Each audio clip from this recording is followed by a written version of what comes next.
Welcome to the hot seat. Today we're gonna have another solo episode where I'm gonna talk about the 13 habits that made me the woman that I am today and that defines the 1% woman out there. Lately, I've been thinking a lot about what really means to be like the 1% woman. And here is what I realized. It's not about money. It's not about the status or the following.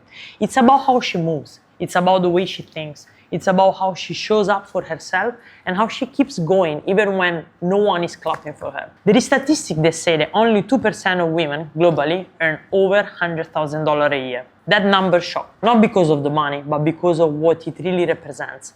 Focus, self-discipline, and the courage to build something from nothing. So here are 13 things, habits actually, that change everything for me. They're not fancy, they're not easy, but they're real. And if you apply even just a few of them, I promise you, your energy, mindset, and the whole life will shift. Number 1, create more than you consume. For years, I used to scroll for hours and hours, and I called it research. Keep down that thing. I wasn't learning. I was just hiding, The day I started creating more than I consumed, everything shifted. I started writing, filming, building, posting, even when it wasn't perfect, and that's when things actually started to happen. The truth is that confidence doesn't come from consuming. It comes from creating, putting yourself out there, from trying, from seeing yourself do something that you never thought you would do. It's like when you train or you learn a new sport or you learn something new, that's where you become confident. Second thing, distance yourself from the wrong people.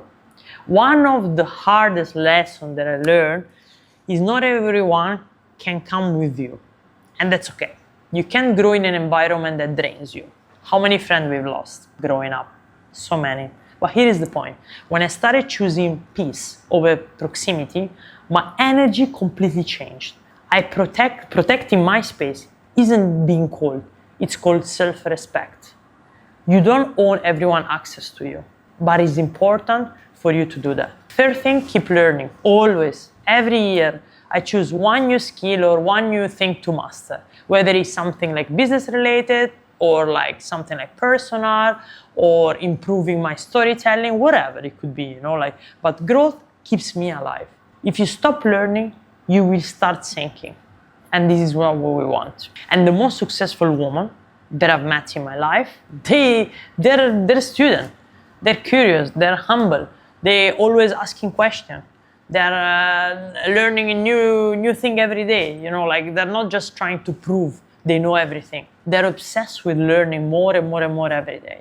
Number 4, practice gratitude daily. So I have this journal. I started a few years ago, just 3 things every morning, right? It sounds like simple, but to be honest, it's not that easy, and it completely changed the way how I see my life daily. Gratitude doesn't make you passive, it makes you powerful.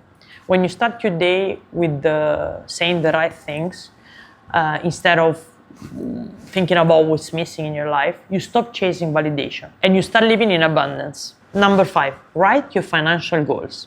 I used to be afraid to talk about money or to even look at my bank account.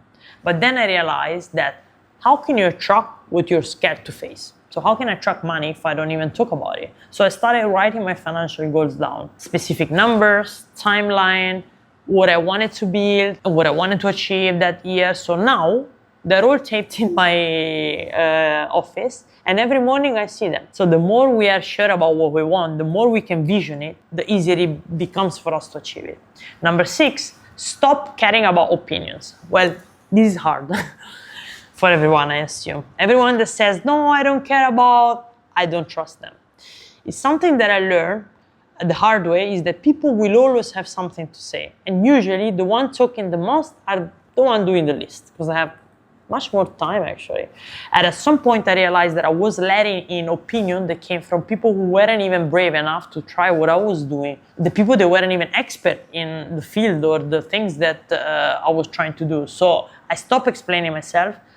Silence became my power. That's it. I just excluded them. 7th, be aware of the yes trap. For the longest time, I say yes to everything, every opportunity, every dinner, every project. And then it happened that, especially when I moved to Dubai at the beginning, everything was so exciting. But then what happened is that I just burned out. Now I only say yes if it aligns with my value, my peace, my vision, my goal, Does it have something to do with where I want to go next? Yes. If not, no, I don't go. It's not selfish. It's strategic, to be honest. And yeah, I decided to take life like that. Number 8, invest in yourself. Like, you are your business. You know, like, the best investment that I've ever made wasn't in like real estate, crypto, whatever. It's in me. And I keep doing that daily. Courses, therapy, fitness, travel, mentor. That's where I've seen real results. Beauty, food.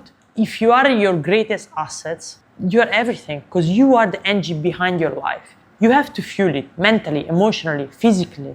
Don't underestimate that. Number 9, diversify your income. There was a moment where one of my projects failed and my income stopped overnight. That feeling literally scares me still now today. You can't build freedom from one paycheck.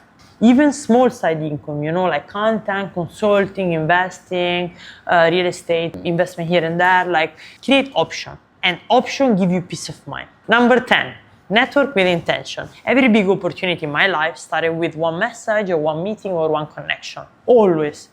But here is the secret. It's not about networking with everyone. It's about being in the room where people talk about ideas, not gossip.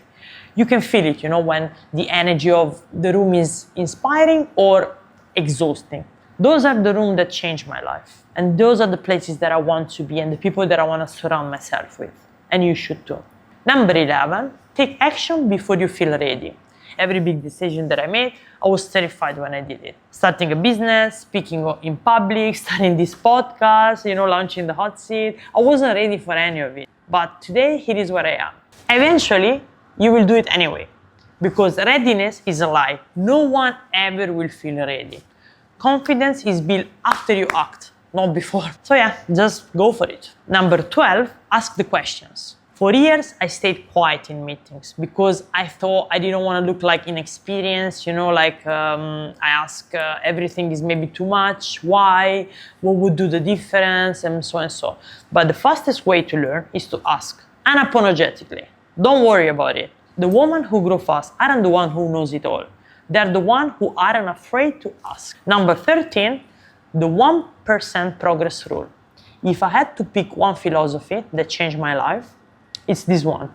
You don't need to change everything overnight. Just improve one small thing, like a 1%, they say, every day. One extra workout, one better decision, one new connection. It doesn't have to be dramatic, you know, like from one day to the other. But all of these small changes compound. So this is what matters. And one day, you wake up and you realize that you became the woman you always wanted to be, just with these small changes. So when people ask me, how did you get there? The truth is, it wasn't just one big leap. It was few small things, daily habit, choosing myself again and again over the others, even when it wasn't easy or glamorous or fun. Being part of the top 1% isn't about luck. It's about ownership of your time, of your mindset, your energy, your life. You don't need to be born into privilege to build power. You just need to believe that you're worth to be there. You're worth the effort. And trust me, once you start living like that woman, you become her. And with that said, thank you so much one more time for being here today with us, and I hope to see you in the next episode.